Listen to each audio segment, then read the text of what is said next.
Assalamualaikum warahmatullahi wabarakatuh. Perkenalkan, nama saya Kinanti Kaliana Amaradila, nomor absen 15 dari kelas 12 Listrik 1. Video ini dibuat untuk memenuhi tugas instalasi penerangan listrik yang diampu oleh Bapak Arif Susanto ST.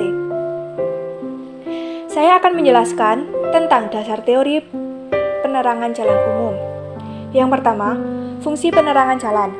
Penerangan jalan di kawasan perkotaan mempunyai fungsi 1. Menghasilkan kekontrasan antara objek dan permukaan jalan. 2. Sebagai alat bantu navigasi pengguna jalan. 3. Meningkatkan keselamatan dan kenyamanan pengguna jalan, khususnya pada malam hari. 4. Mendukung keamanan lingkungan. 5. Memberikan keindahan lingkungan jalan. Kedua, dasar perencanaan penerangan jalan. Yang pertama, perencanaan penerangan jalan terkait dengan hal-hal berikut ini. A. Volume lalu lintas. B. Tipikal potongan melintang jalan. C. Geometri jalan. D. Tekstur perkerasan dan jenis perkerasan yang memengaruhi pantulan cahaya lampu penerangan. E. Pemilihan jenis dan kualitas sumber cahaya atau lampu. F.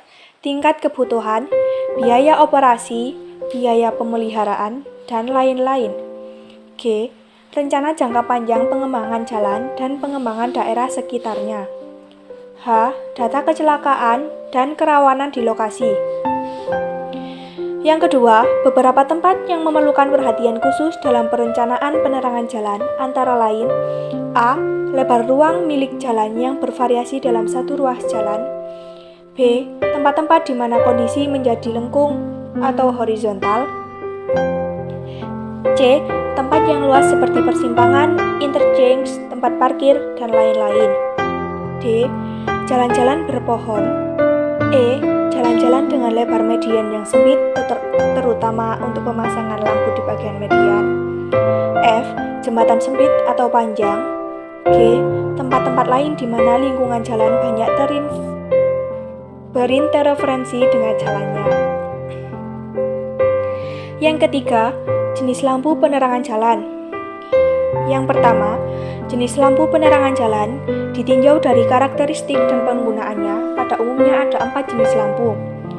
1. Lampu tabung fluorescent tekanan rendah. 2. Lampu gas merkuri tekanan tinggi. 3. Lampu gas sodium bertekanan rendah atau SOC. 4. Lampu gas sodium tekanan tinggi atau SON. Lampu yang sering dipakai ialah lampu gas sodium bertekanan rendah atau SOC karena dilihat dari efisiensi rata-rata yang memiliki 100-200 lumen per watt. Yang kedua, rumah lampu penerangan atau armatur dapat diklasifikasikan menurut tingkat perlindungan terhadap debu atau benda dan air.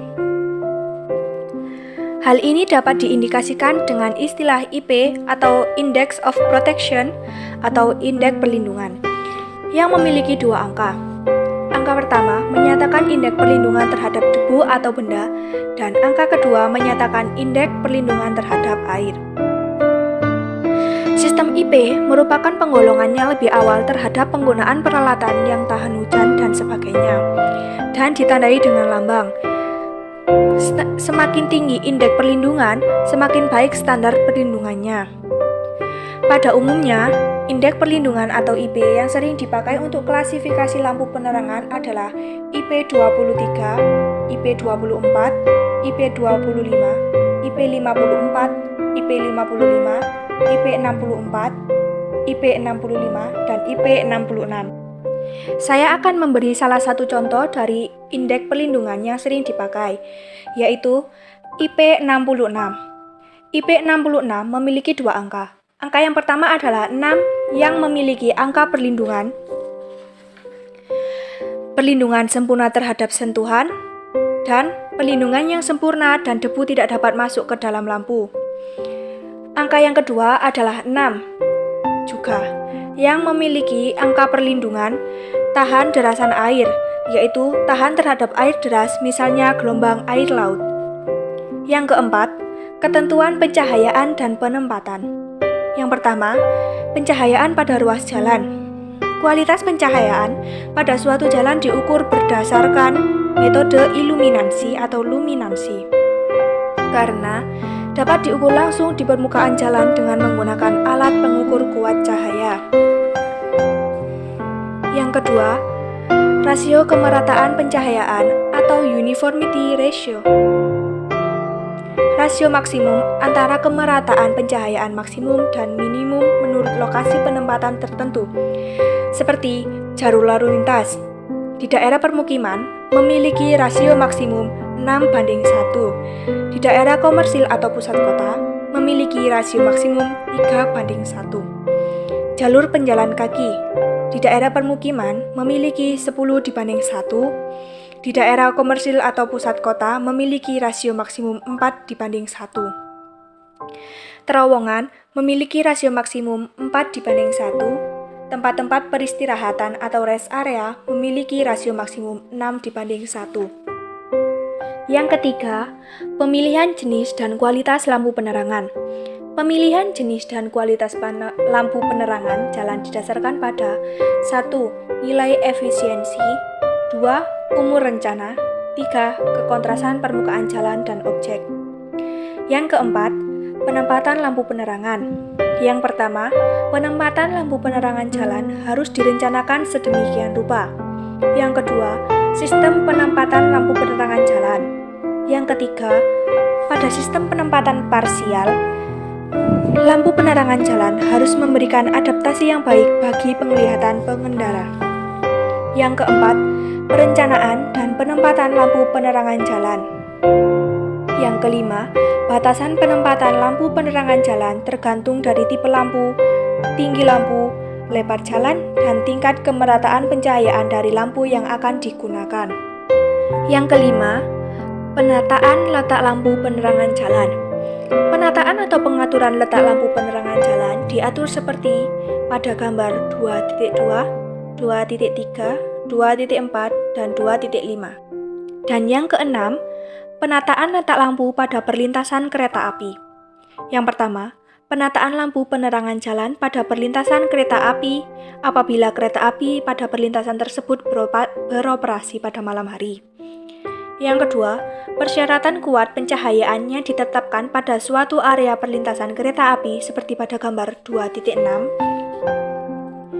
3. Penataan dengan 6 lampu seperti gambar 2.7. Yang keempat, penataan alternatif dengan 6 lampu seperti gambar 2.8. Yang kelima, penataan dengan 4 lampu seperti gambar 2.9. Yang keenam, penataan alternatif dengan 4 lampu seperti gambar 2.10.